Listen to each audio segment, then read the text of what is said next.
آپ اس خزانے سے فائدہ نہیں اٹھا رہے، یہ تو ہمیں بہت بڑا خزانہ اللہ نے دیا ہے، لیکن آپ اس سے غافل ہیں، تو اللہ تعالیٰ ہمیں اس سے فائدہ اٹھانے کی تو کسی کا باپ بھی آپ پر جادو نہیں کر سکے گا۔ اب اگر آپ پر کسی نے جادو کر لیا ہے تو وہ ان تمام لوگوں پر جو اس میں ملوث ہیں سب پر واپس پلٹ۔ مشکلات میں سے مالی پریشانی ہو، جادو کی پریشانی ہو، جنات کی پریشانی ہو، دشمن کی پریشانی ہو، تو آپ پر قرض کا بوجھ ہے لاکھوں کروڑوں، انشاءاللہ تیر بہدف راستے کھل جائیں گے اور آپ کا سارا قرضہ ختم ہو جائے گا۔ آپ کو انشاءاللہ آپ کو آج وظیفہ دیتا ہوں، اگر کام نہیں کیا آپ کا کام نہیں ہوا، مجھے میسج کر سکتے ہیں، میں اپنا نمبر بھی نہیں چھپاتا، آپ کو اپنا نمبر بھی دیتا ہوں، آپ مجھ سے کنٹیکٹ کر لیں۔ دنیا میں اس سے بڑا خزانہ نہیں۔ اگر آپ وظائف کی دنیا میں دیکھیں، عملیات کی دنیا میں دیکھیں، تو جو حیثیت سورہ توبہ کی آخری 2 آیات کو حاصل ہے وہ کسی اور وظیفے اللہ وکفا وسلام علی عبادہ الذین اصطفى اما بعد فاعوذ باللہ من الشیطان الرجیم بسم اللہ الرحمن الرحیم لقد جاءکم رسول من انفسکم عزیز علیہ ما عنتم حریص علیکم بالمؤمنین رؤوف رحیم فإن تولوا فقل حسبی اللہ لا الہ الا هو علیہ توکلت وہو رب العرش العظیم صدق اللہ العظیم۔ السلام علیکم ورحمۃ اللہ وبرکاتہ۔ پیارے بھائیوں بہنوں، یہ جو میں نے آپ کے سامنے 2 آیات تلاوت کی، سورہ توبہ کی آخری 2 آیات، اس کے میں نے بارہا آپ کو کئی وظائف دیے ہیں، لیکن افسوس ان لوگوں پر ہوتا ہے کہ جو کہتے ہیں کہ میں نے سورہ توبہ کی آخری 2 آیات کا وظیفہ پڑھا اور کام نہیں ہوا۔ مجھے سخت افسوس ان لوگوں پر ہوتا ہے، کیونکہ ایسا ہو ہی نہیں سکتا۔ دیکھو، ہم میں بہت زیادہ کمیاں ہیں، مجھ میں بھی ہیں، لیکن آپ اس کو ہدایات کے مطابق نہیں پڑھتے، اس لیے مجھے پورا 100% یقین ہے کہ آپ اس کو دیے گئے ہدایات کے مطابق نہیں پڑھتے، اس لیے آپ کا وظیفہ کام نہیں کر رہا۔ ورنہ ساری دنیا کو چیلنج ہے کہ جو بھی سورہ توبہ کی یقین کریں، بہت بڑا خزانہ ہے، دنیا میں اس سے بڑا خزانہ نہیں۔ اگر آپ وظائف کی دنیا میں دیکھیں، عملیات کی دنیا میں دیکھیں، تو جو حیثیت سورہ توبہ کی آخری 2 آیات کو حاصل ہے وہ کسی اور وظیفے کو حاصل نہیں، الا ماشاء اللہ۔ بہت سے وظائف ہیں، آیت الکرسی، آیت الکرسی سب سے بڑی آیت، سب سے عظیم الشان آیت، اپنے اپنے فضائل ہوتے ہیں۔ قرآن عظیم کے بہت سے صورتوں میں اللہ تعالیٰ نے مختلف قسم کے اثرات رکھے ہیں، تو میں آپ کو آج وظیفہ دیتا ہوں، اگر کام نہیں کیا سورہ توبہ کی ان 2 آیات کی برکت سے آپ کا کام نہیں ہوا، تو پھر اگر میں زندہ ہوں گا مجھے میسج کر سکتے ہیں، میں اپنا نمبر بھی نہیں چھپاتا، آپ کو اپنا نمبر بھی دیتا ہوں، آپ مجھ سے کنٹیکٹ کر لیں کہ بھائی میں نے انہی ہدایات پر عمل کرتے ہوئے پڑھا ہے۔ اب ہدایات کیا ہے؟ ہدایات وظیفہ دیتا ہوں، ہدایات یہ ہے کہ سب سے پہلے 5 وقت کی نماز شرط ہے۔ دوسری شرط یعنی 5 وقت کی نماز نہیں پڑھو گے تو آپ کا وظیفہ کام نہیں کرے گا۔ مجھے کچھ عرصہ پہلے ایک میسج آیا کہ میں 5 تو نہیں 4 پڑھتا ہوں، تو میرے بھائیوں بہنوں، اللہ نے 5 نمازیں فرض کی ہیں یا 4؟ آپ نے 5 کے بجائے 4 کر دی، نعوذ باللہ۔ آپ کا وظیفہ کام کرے گا؟ آپ اللہ کو ناراض کر رہے ہیں، تو آپ کا وظیفہ میں اثر کون ڈالے گا؟ نماز کی پابندی 5 وقت۔ دوسری شرط آپ طلب کریں رزق حلال کی، حرام سے بچ کر رہیں، اپنی طاقت کے مطابق کوشش کریں کہ حرام سے بچ کر رہیں،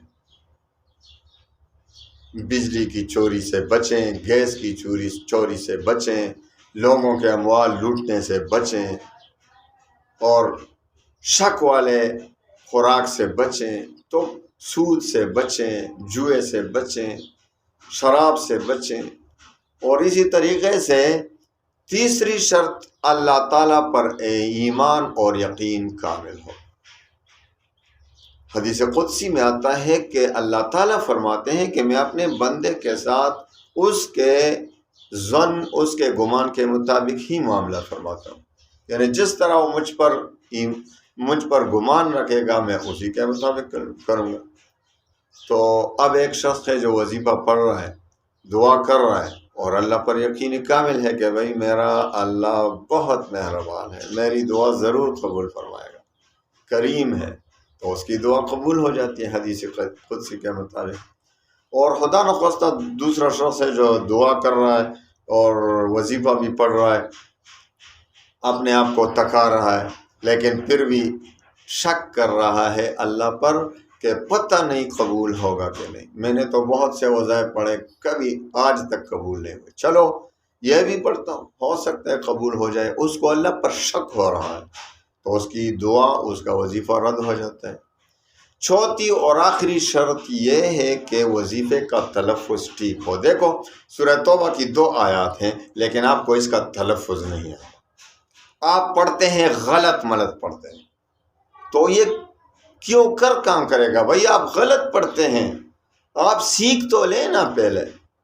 آپ ڈرائیونگ کرتے ہیں تو ڈرائیونگ اگر آپ صحیح طریقے سے جانتے ہیں تو ٹھیک ہے، منزل مقصود پر پہنچ جائیں گے، لیکن آپ کو ڈرائیونگ نہیں آتا، راستے میں ایکسیڈنٹ ہو جائے گا آپ کی غلطی سے، تو سارا جو منزل مقصود ہے اس تک آپ نہیں پہنچ سکیں گے۔ تو میرے بھائیو بہنوں، آپ پہلے تو ان آیات کا صحیح طریقے سے تلفظ تو سیکھ لینا۔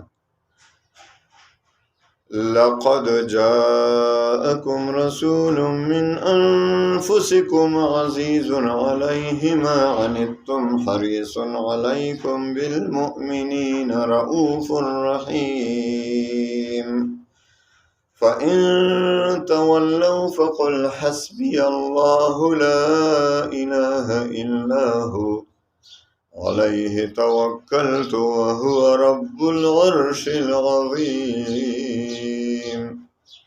آپ صحیح تلفظ کے ساتھ پڑھیں، اس کا مزہ دیکھیں۔ پھر دیکھو آپ پر نہ جادو اثر کرے گا، یہ ساری دنیا کے جادوگر جمع ہو جائیں اور آپ پر جادو کرنا چاہیں، کسی کا باپ بھی آپ پر جادو نہیں کر سکے گا۔ اب اگر آپ پر کسی نے جادو کر لیا ہے تو وہ ان تمام لوگوں پر جو اس میں ملوث ہیں سب پر واپس پلٹ جائے گا۔ آپ کو مالی ٹینشن ہے، آپ مالی پریشانی سے دوچار ہیں، آپ پر قرض کے بوجھ ہیں، آپ پر قرض کا بوجھ ہے لاکھوں کروڑوں، انشاءاللہ تیر بہادر راستے کھل جائیں گے اور آپ کا سارا قرضہ ختم ہو جائے گا۔ آپ کو انشاءاللہ ایسی جگہ سے رزق ملے گا کہ آپ کے وہم گمان میں بھی نہیں ہوگا، آپ کے تمام دشمن تباہ و برباد ہو جائیں گے، آپ کو کوئی نقصان نہیں دے سکے گا۔ ایسی برکات ہے اس وظیفے میں، یہ تو بہت بڑا خزانہ ہے۔ خزانہ کیا ہوتا ہے؟ خزانوں کا خزانہ ہے، جو سارے خزانے اس میں سموئے گئے ہیں، سارے خزانے اس کے اندر سمو دیے گئے ہیں۔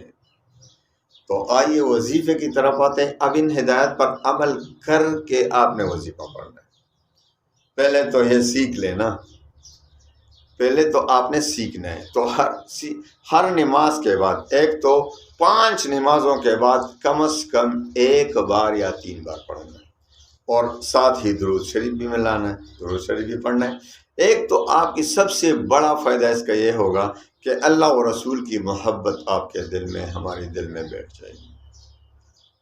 اس سے بڑا کوئی فائدہ ہے دنیا میں؟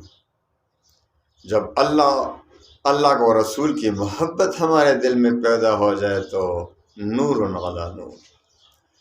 تو 5 نمازوں کے بعد ایک بار یا 3 بار، ایک بار، میں خود ایک بار نماز کے بعد پڑھتا ہوں الحمدللہ، اللہ قبول فرمائے۔ تو ایک بار 5 نمازوں کے بعد درود شریف بھی پڑھتا ہوں، اول و آخر ایک بار۔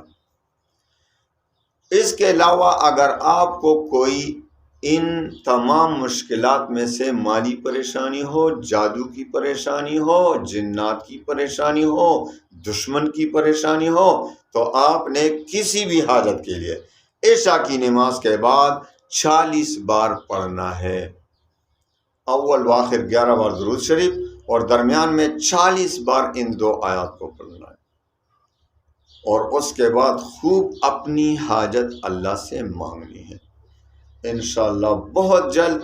ویسے اس کا آخری لیمٹ 40 دن تک ہے، یعنی یہ وظیفہ آپ نے 40 دن تک، یہ 5 نمازوں کے بعد تو روزانہ، یہ تو زندگی کا معمول بنا لینا ہے۔ لیکن یہ جو خاص مقصد کے لیے پڑھتے ہیں 40 مرتبہ، تو یہ عشاء کی نماز کے بعد پڑھنا ہے 40 دن تک۔ اس سے پہلے اگر کام ہو جائے تو الحمدللہ پھر چھوڑ دیں۔ جب بھی کوئی مقصد دنیا میں پیش آ جائے آپ کو تو پھر یہی وظیفہ پڑھیں، تو 40 دن سے پہلے آپ کی مراد پوری ہو چکی ہوگی انشاءاللہ۔ اللہ تعالیٰ تمام مسلمانوں کے تمام پریشانیوں کو دور فرمائے، اور اللہ تعالیٰ ہمیں اس خزانے سے فائدہ اٹھانے کی توفیق دے۔ آپ اس خزانے سے فائدہ نہیں اٹھا رہے، یہ تو ہمیں بہت بڑا خزانہ اللہ نے دیا ہے، لیکن آپ اس سے غافل ہیں، تو اللہ تعالیٰ ہمیں اس سے فائدہ اٹھانے کی توفیق عنایت فرمائے۔ اللہ تعالیٰ تمام مسلمانوں کے غموم و ہموم کو، پریشانیوں کو خوشیوں میں بدل دے۔ وآخر دعوانا ان الحمدللہ۔